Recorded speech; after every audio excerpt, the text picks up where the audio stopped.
70 years ago, Vietnam won the Dien Bien Phu battle, forcing the French government to sign the Geneva Agreement in July 1954 and marking the end of the French military presence in the whole Indochina.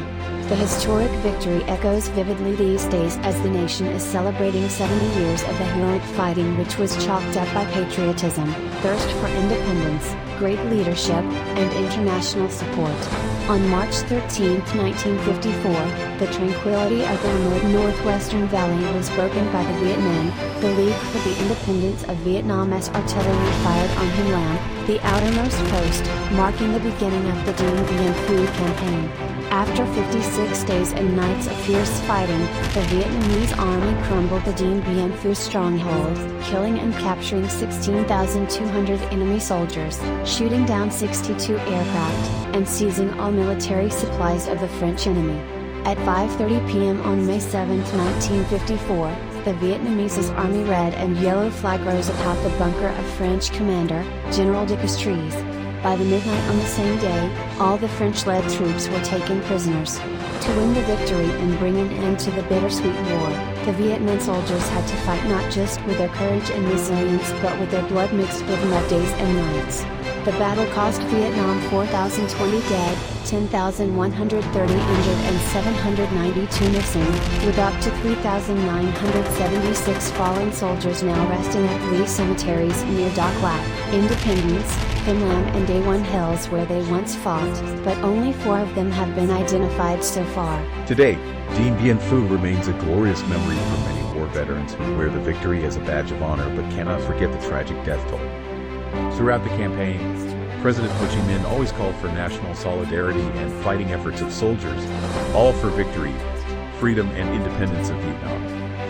In his letter sent to soldiers on March 11, 1954, he said the Dien Bien Phu battle was very difficult but also very glorious, expressed his firm belief that the soldiers would bring into play all their accumulated strength to win the fight. Right in the first lunge of the campaign on March 13th, Vietnamese troops wiped out the Hien Lam perimeter defense fortification, the strongest, and later the 2 resistance centers, thus paralyzing the northern gateway of the Dien Bien Phu base. The president's appeal had a powerful impact, giving timely encouragement to soldiers to overcome all quandaries and hardships, advancing to completely annihilate Dien Bien Phu, the supposedly impregnable French stronghold. During the Dien Bien Phu campaign, tens of thousands of people engaged in transporting supplies to the front line for soldiers, including ammunition and heavy-duty artillery. Localities nationwide had sent thousands of people to the front line to help with logistics work and contributed more than 25,000 tons of rice, together with thousands of tons of other food to serve the campaign.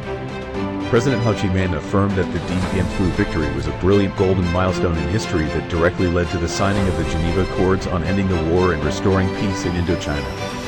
It also created the foundation and conditions for the Vietnamese people to secure victory in the resistance war against the U.S., liberate the South, and reunify the country in the Dien Bien Phu campaign proved the efficacy of the People's War through mobilization of the whole population to oppose foreign aggression. The best quality that General Giap had at Dien Bien Phu was flexibility. He was very flexible. 7 decades have passed, but the stature, meaning and lessons learned from the great victory of Dien Bien Phu remains a source of great inspiration for the entire nation in the national construction and development.